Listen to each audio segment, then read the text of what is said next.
لكم شغلة يا اخوان، لا حد يثبت تعليقات يا روحي، خليني احكي وياكم. بسم الله الرحمن الرحيم. خليني احكي وياكم شغلة. هاي الفترة من يعني اخذت رست شوية، ترى حرفيا انا ما كنت حتى احكي ويا احد. صدق يعني اكو ناس قامت تدزلي نارة وينك، المتابعين يسألون علي، حتى ستوريات بالقوة انشر.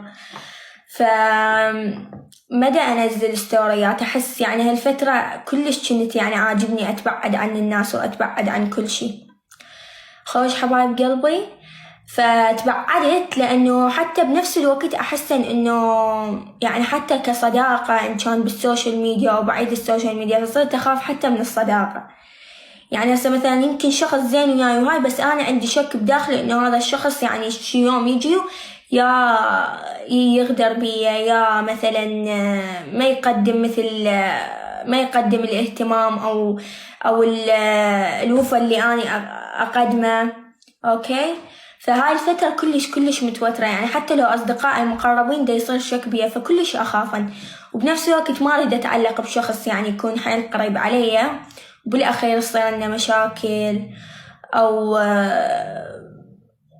مثلا نتعارك. فكلش يعني هالفترة هاي الفكرة متشدد، فدا أخاف يعني دا أخاف أثق بأحد.